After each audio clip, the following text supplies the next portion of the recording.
सबसे बड़ी वजह सर्विकल कैंसर की क्या हो सकती है? मोस्ट इम्पॉर्टेंट रोल इसमें आता है जेनेटिक्स का, and second most important culprit in causing cervical cancer is HPV virus. Ovarian cancer, cervical cancer या ब्रेस्ट कैंसर, ये सब जेनेटिक्स पे ही डिपेंडेंट है। बहुत नॉर्मल सा टेस्ट है, OPD प्रोसीजर की तरह परफॉर्म किया जाता है। उससे ना घबराएं, ना कतराएं और ज़रूर कराएं एवरी ईयर। मदर को, ग्रैंड मदर को या किसी को भी रहा है तो उनको भी साल में करवाना चाहिए या उनको साल में 2 बार करवाना है? अगर फीमेल सेक्सुअली एक्टिव 21 ईयर्स से पहले हो जाती है तो हम स्क्रीनिंग तब से स्टार्ट कर सकते हैं।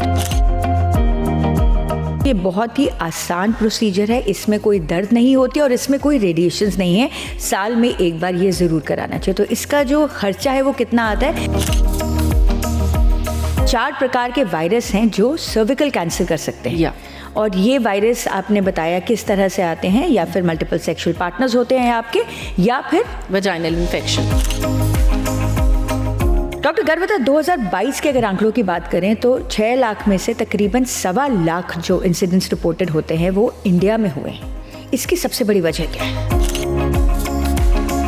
हमारे यहाँ पे अवेयरनेस कैंपेन्स इतने ज़्यादा नहीं लगाए जाते। 2 डॉक्टर्स हम अब बहुत ज़्यादा इसके अंदर जा रहे हैं। We are holding master training programs and everything, जिसमें हम जागरूक कर रहे हैं सारी महिलाओं को कि आप अपना पैप्समियर टेस्ट कराइए। आम लोगों में जो धारणा है, स्पेशली कोविड के बाद ये थोड़ा सा शुरू हुआ है, उससे पहले भी था लेकिन उसके बाद, कि वैक्सीनेशन से लोग दूर भागते हैं। अगर आपकी सर्विकल कैंसर वैक्सीन की 3 डोजेस कंप्लीट हुई हैं, सो रेस्ट एश्योर कि 99% चांसेस है कि आपको सर्विकल कैंसर नहीं होगा। आपको इससे बड़ी गारंटी और कौन चीज है? यंग गर्ल को 9 साल से लेकर 14 साल के बीच में ये वैक्सीनेशन देते हैं तो ये बिल्कुल सेफ है। उनकी ग्रोथ पे इसका कोई असर नहीं होगा। टैम्पून्स का क्या रूल होता है? Is it advisable, is it safe? Tampons का बहुत ज़्यादा आ गया, मेंस्ट्रुअल कप एंड टैम्पून्स अब हम बिल्कुल एडवाइज़ नहीं करते हैं। टैम्पून्स से मेंस्ट्रुअल हाइजीन हमारी ख़राब होती है। वेजाइनल वॉश बहुत इस्तेमाल होता है, पर आपने अभी बोला कि सिर्फ जब आपको पीरियड्स होते हैं आपको तभी इस्तेमाल करना चाहिए। ये हर रोज़ करना चाहिए या स्पेसिफिक टाइम पे करना चाहिए? जो आप अपने बेदिंग के लिए सोप यूज़ करते हैं वो कभी भी जेनाइटल एरिया में नहीं यूज़ कर सकते। हमारी बॉडी का pH अलग है।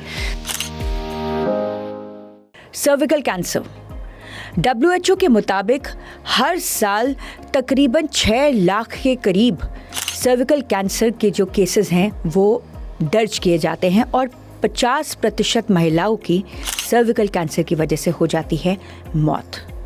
क्या है वजह सर्विकल कैंसर की और कैसे बच सकते हैं हम इससे? हमारे साथ हैं डॉक्टर गर्वता कोहली। डॉक्टर गर्वता, सबसे पहले तो सबसे बड़ी वजह सर्विकल कैंसर की क्या हो सकती है? सर्वाइकल कैंसर किसको होगा किसको नहीं ये हम पहले से प्रिडिक्ट नहीं कर सकते, बट मोस्ट इम्पॉर्टेंट रोल इसमें आता है जेनेटिक्स का, and second most important culprit in causing cervical cancer is HPV virus, human papilloma virus. तो पहले जेनेटिक्स की अगर बात करें, दैट मीन्स अगर किसी के फैमिली हिस्ट्री है तो होने के चांसेस बढ़ जाते हैं। या ऑफ कोर्स, जिसके फैमिली हिस्ट्री है उसमें कैंसर के चांसेस ज़्यादा होते हैं। ओवेरियन कैंसर, सर्वाइकल कैंसर या ब्रेस्ट कैंसर, ये सब जेनेटिक्स पे ही डिपेंडेंट है।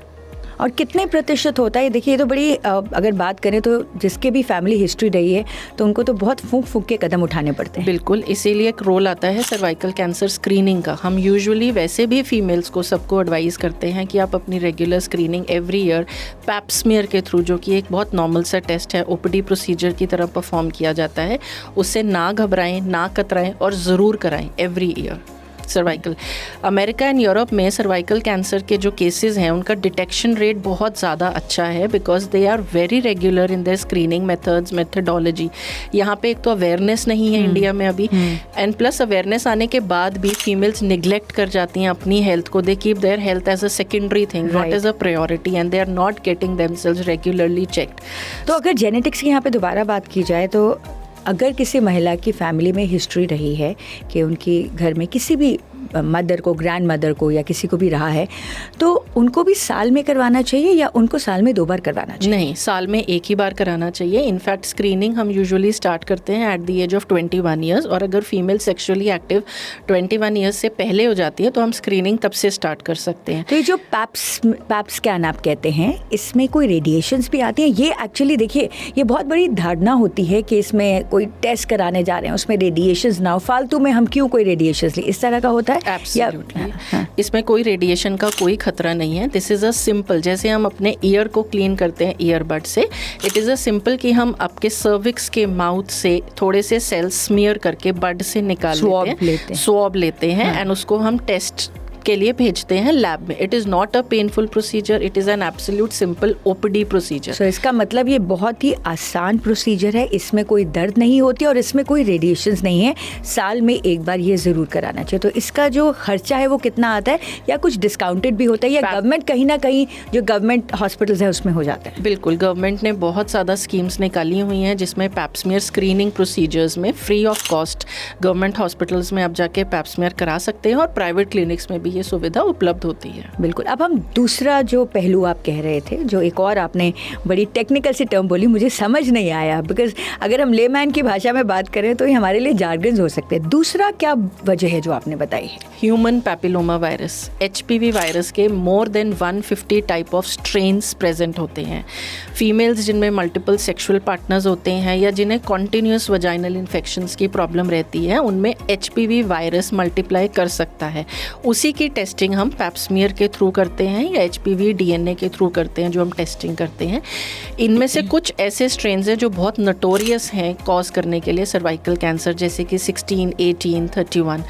ये हमने ग्रेडिंग WHO ने करी हुई है कि ये वायरस कैंसर या कैंसर का खतरा बन सकता है, तो ये वायरस आते हैं, ये वायरस किस तरह 16, 18, 31, ये 4 प्रकार के वायरस हैं जो सर्विकल कैंसर कर सकते हैं। और ये वायरस आपने बताया किस तरह से आते हैं, या फिर मल्टीपल सेक्सुअल पार्टनर्स होते हैं आपके, या फिर वजाइनल इन्फेक्शंस, कोई वजाइनल इन्फेक्शन जिसका आपको कोई, सपोज आपका कोई प्रॉब्लम है, आपको कोई गायनिक प्रॉब्लम आ जाती है और आप उसको डॉक्टर को नहीं दिखाते और उसको आप उस पर बैठे रहते हैं and you don't do anything about it, because आप वजाइनल इन्फेक्शंस होने के कॉजेज मल्टीपल हैं। उसमें फंगल इन्फेक्शन, ट्राइकोमोनियासिस, HPV, सबके सिम्टम्स एक ही हैं, vaginal discharge, foul smell, but वो इग्नोर हो जाते हैं। इसीलिए हम कहते हैं कि एवरी ईयर आप पैप्समियर टेस्ट कराइए, अगर कोई HPV है तो उसमें डिटेक्ट हो जाएगा। तो जो सबसे महत्वपूर्ण जानकारी यहाँ पर हमको मिल रही है कि हर साल आपको पैप्समियर टेस्ट है वो हर साल करवाना अनिवार्य है। डॉक्टर गर्वता, 2022 के अगर आंकड़ों की बात करें तो 6 लाख में से तकरीबन 1.25 लाख जो इंसिडेंट्स रिपोर्टेड होते हैं वो इंडिया में हुए हैं। इसकी सबसे बड़ी वजह क्या है? मैंने आपको जैसे बताया, awareness about cervical cancer and उसकी प्रिवेंशन एंड क्योर। हमारे यहाँ पे अवेयरनेस कैंपेन्स इतने ज़्यादा नहीं लगाए जाते। 2 डॉक्टर्स हम अब बहुत ज़्यादा इसके अंदर जा रहे हैं। We are holding master training programs and everything, जिसमें हम जागरूक कर रहे हैं सारी महिलाओं को कि आप अपना पैप्समियर टेस्ट कराइए। बट क्योंकि इंडिया में इस चीज़ की अवेयरनेस कम है, पैप्समियर की नॉलेज कम है या टेस्टिंग की नॉलेज कम है, उस कारण इंडिया में केसेस ज़्यादा रिपोर्ट किए जाते हैं। एज ग्रुप क्या है? Usually 80% of the cases 30 to 45 years की एज ग्रुप में आते हैं और 20% केसेस 20 to 29 ईयर्स की एज ग्रुप में रिकॉर्ड किए जाते हैं। So the middle age group जो है 30 to 45, उनको ज़्यादा सतर्क होने की ज़रूरत है इसके लिए। 30 से 40 साल की उम्र की जो महिलाएं हैं उनको पैप्समियर कराना, वो भी साल में कम से कम एक बार ज़रूरी है, अगर आप चाहते हैं कि आपको कोई भी बीमारी इस तरह की ना हो। अब बात करते हैं वैक्सीनेशन की। देखिए, आप डॉक्टर हैं, आप बोलते हैं वैक्सीनेशन कराइए, लेकिन आम लोगों में जो धारणा है, स्पेशली कोविड के बाद ये थोड़ा सा शुरू हुआ है, उससे पहले भी था लेकिन उसके बाद, कि वैक्सीनेशन से लोग दूर भागते हैं। वैक्सीनेशन किसी खतरे की घंटी नहीं है, किसी खतरे को रोकने की घंटी है। वो आपको प्रिवेंट कर रहा है किसी चीज़ से। हम बच्चों में BCG इंजेक्शन, पोलियो की ड्रॉप्स, कितनी टाइप के इंजेक्शंस हम बचपन में क्यों लगाते हैं? हम अपने बच्चों को किसी चीज़ से प्रिवेंट करने के लिए लगा रहे हैं ना। सो prevention is better than cure, कि आपको ना हो। और इस सर्विकल कैंसर वैक्सीन का सक्सेस रेट बहुत अच्छा है। अगर आपकी सर्विकल कैंसर वैक्सीन की 3 डोजेज़ कंप्लीट हुई हैं, सो रेस्ट एश्योर कि 99% चांसेस है कि आपको सर्विकल कैंसर नहीं होगा। आपको इससे बड़ी गारंटी और कौन सी चीज़? अब दो बातें यहाँ पे मैं आपसे पूछना चाहती हूँ। पहली चीज़ कि कौन सी एज में पहली डोज लग जानी चाहिए, और दूसरी चीज़ जो मैं पूछना चाहती हूँ, अगर 2 डोज के बाद बाई चांस तीसरी डोज में आपका गैप आ जाता है तो क्या प्रोसेस है? यूजुअली हम सर्विकल कैंसर वैक्सीन्स पहले सेक्सुअली एक्टिव फीमेल्स में देते थे, बट अब प्रोटोकॉल चेंज हो गया। अब इंडियन अकेडमी ऑफ पीडियाट्रिक्स ने इसको 9 to 14 years of age group में देना शुरू कर दिया है। 9 to 14 years? Yes, as early age 9 years. It is absolutely safe. उससे किसी भी फीमेल की हेल्थ को, फर्टिलिटी को, रिप्रोडक्टिव हेल्थ को कोई नुकसान नहीं पहुंचता है। अगर हम एक यंग गर्ल को 9 साल से लेकर 14 साल के बीच में ये वैक्सीनेशन देते हैं तो ये बिल्कुल सेफ है। उनकी ग्रोथ पे इसका कोई असर नहीं होता and absolutely safe. First dose है कि तीनों ही इन दिनों में मिलते? नहीं, तीनों। इसका शेड्यूल होता है 0, 2 and 6। जैसे आज आपको फर्स्ट डोज लगी, उसके 2 महीने बाद सेकेंड डोज, और 6 महीने बाद फ्रॉम द 0 डोज से आपको थर्ड डोज लगेगी। यूजुअली तीनों डोजेस का पूरा प्रोसीजर 6 मंथ्स में कंप्लीट हो जाता है। बाय एनी चांस अगर कोई फीमेल प्रेग्नेंट हो गई है अपनी 2 डोजेज लेने के बाद, या भूल गई है या कुछ, तो हम थर्ड डोज तब एडमिनिस्टर कर सकते हैं कि जब उसकी प्रेगनेंसी पूरी हो गई है और 6 मंथ्स की ब्रेस्ट फीडिंग का भी उसका शेड्यूल पूरा हो गया, उसके बाद हम एडमिनिस्टर कर सकते हैं। बट 2 डोजेस की एफिकेसी भी उतना ही काम करती है जितना हमारे अगर हमने 3 डोजेस लगाई हैं। ओके, बिल्कुल। बिकॉज उसमें मेमोरी सेल्स होते हैं। हमारी बॉडी में एक बार मेमोरी जनरेट हो गई है कि इसके अगेंस्ट हमें कैंसर को फाइट करना है, वो मेमोरी सेल्स एक्टिवेटेड होते हैं। अब इसके सिवाय कुछ एक्सटर्नल फैक्टर्स भी हैं जिससे कैंसर से बचा जा सकता है, cervical cancer particularly vaginal hygiene का बहुत ज़्यादा, मेंस्ट्रुअल हाइजीन, वजाइनल हाइजीन का फीमेल्स को बहुत ज़्यादा ध्यान रखना चाहिए। नॉर्मल वजाइनल इन्फेक्शंस जो फीमेल इग्नोर कर देती हैं वो बिल्कुल नहीं करने चाहिए। रेगुलर अपनी स्क्रीनिंग करानी चाहिए। उसमें टैम्पून्स का क्या रूल होता है? Is it advisable, is it safe? Tampons का बहुत ज़्यादा आ गया, मेंस्ट्रुअल कप एंड टैम्पून्स अब हम बिल्कुल एडवाइज़ नहीं करते हैं। टैम्पून्स से मेंस्ट्रुअल हाइजीन हमारी ख़राब होती है। दूसरा, आपको रेगुलर वजाइनल हाइजीन रखने के लिए, लाइक हम लोग कहते हैं कि दिन में पैंटी लाइनर्स यूज़ कीजिए। वजाइनल डिस्चार्जेस हैं तो अपने डॉक्टर से मेडिकल ट्रीटमेंट लीजिए कि वो कौन सा टाइप का इन्फेक्शन है। दूसरा, मेंस्ट्रुअल पीरियड्स के टाइम पे आप अपना कोई वजाइनल वॉश या कुछ यूज़ कीजिए, एरिया को ड्राई रखिए। एंड कोई भी पाउडर या किसी और क्रीम्स का बिना डॉक्टर से पूछे कभी भी इस्तेमाल मत कीजिए। हाँ, इससे एक बड़ा इम्पॉर्टेंट फैक्टर है जो बहुत सारी महिलाएं ज़रूर जानना चाहती होंगी। आजकल पीएच बैलेंस मेंटेन करने के लिए सडनली बहुत हाइप और क्रेज़ हो गया और उसके लिए वजाइनल वॉश बहुत इस्तेमाल होता है। पर आपने अभी बोला कि सिर्फ जब आपको पीरियड्स होते हैं आपको तभी इस्तेमाल करना चाहिए। ये हर रोज़ करना चाहिए या स्पेसिफिक टाइम पे करना चाहिए? वी नेवर एडवाइज कि आप नॉर्मल वॉशिंग जो आप अपने बेदिंग के लिए सोप यूज़ करते हैं वो कभी भी जेनाइटल एरिया में नहीं यूज़ कर सकते। हमारी बॉडी का पीएच अलग है। That is very sensitive area जिसमें पीएच मेंटेन रहना चाहिए और उसका पीएच चेंज नहीं होना चाहिए, क्योंकि हमारी बॉडी में ऑर्गेनिजम्स हैं जो हमें प्रोटेक्ट कर रहे हैं अगेंस्ट डिजीजेस। अगर हमने वो पीएच डिस्टर्ब किया तो बाहर से अटैक करने वाले वायरस, बैक्टीरिया, फंगस वो ज़्यादा अंदर आ सकते हैं। सो पीएच मेंटेन करने से हम एक बैरियर बना रहे हैं कि वो बाहर की चीज़ें हमें अंदर आके इन्फेक्ट ना कर सकें।